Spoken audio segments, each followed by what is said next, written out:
guys, Dr. Andy here. Today I want to answer an interesting question. It might not be something that you're thinking about too much, but the question is, who benefits the most from maintenance care? So maintenance care is after we feel a whole lot better. Let's say you come in with a low back problem and we have you set up on a treatment plan and we see you twice a week for, 3 weeks, and we get you from a 8 out of 10 pain to a 1 out of 10 pain, and then the question becomes like, well, what do I do now, right? We have a couple options at that point. If you're looking at, do we want to restore some function in some other direction? Do we have another complaint, or am I discharged? And if I'm discharged, what do I do? Okay, so the two big differences is we can do something called PRN, which is you call me when you want to. When you're hurting, you give me a call. You leave the office, you're discharged, and you don't schedule another appointment. That's totally okay.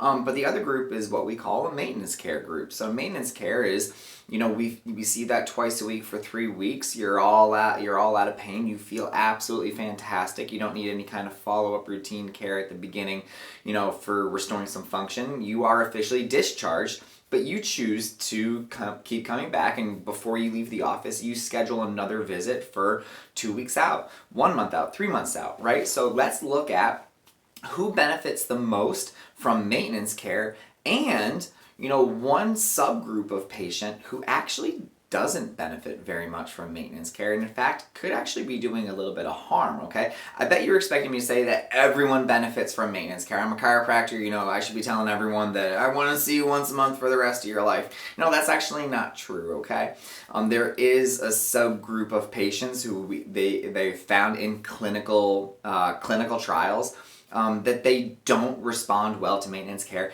and in fact they can actually be harmed by it, okay, where it doesn't do them any good, okay? And that subgroup of patient is actually someone who starts out with not a tremendous amount of pain, right? You're not coming in with like a 6 or an 8, out of pain. It's lower. It's not a chronic issue, meaning it's not something that they've been dealing with forever and ever and ever, right? So it's more of an acute issue, maybe a subacute issue, so it's only been going on for the last couple weeks. And prior to that, it really hasn't been bothering them. So low pain, newer issue. Also, and the other part of that is it's someone who, does really good at taking care of themselves at home. Okay, so if you're someone who, you work out, reliably, a couple times a week, you eat well, you manage your stress really, really well, right? You are in control of your own health. You feel in control. And you don't need a huge support system, okay? You don't have what we call like yellow flags in terms of like high stress, issues like biopsychosocial model, right? There's no anxiety around your pain. You don't have any misconceptions around pain. If you don't have that, you are a very self-sufficient patient, then maintenance care actually is not a great option for you, okay? But if that's not you, right, let's look at some other subgroups that actually benefit from maintenance care, a lot. That could be an athlete, right? If you're looking at performance care, right, you're feeling a whole lot better, but biomechanically, right, if the hip is a little bit off, something is tight in your glute, there's some weakness there's some interference in terms of like your brain not, connecting very well due to proprioception or something like that, then maintenance care actually could absolutely help with you, all right? If you are a chronic pain patient, you are someone who has been dealing with issues for a very long time and is very recurrent, which means that, every couple of months you're having a big episode, right? And the other hallmark of that is we get you a whole lot better, get you from that 8 out of 10 to that 1 out of 10.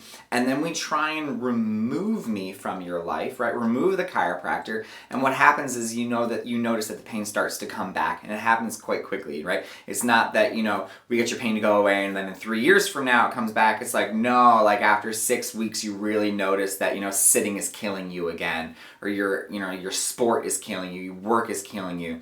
In that case, if you're recurrent, it's chronic, you notice that this issue keeps coming back over and over again, that you are a great candidate for maintenance care or some kind of performance supportive care, okay? Lastly, if you are someone who, not an athlete, not someone who has constant recurring issues, however, you have a lot of yellow flags. So yellow flags in healthcare, issues along like the biopsychosocial model, if you have a lot of anxiety, if you don't have a good support structure in your healthcare, meaning that you actually do a lot better with someone kind of holding your hand, through your healthcare process, you would also be a really good candidate for maintenance care. Like for me, not my chiropractic care, I absolutely go in for maintenance care, but, with my exercise, I know I do a lot better when I have a personal trainer holding my hand and keeping me accountable. That's the support structure that I need for my health, for my physical health, okay?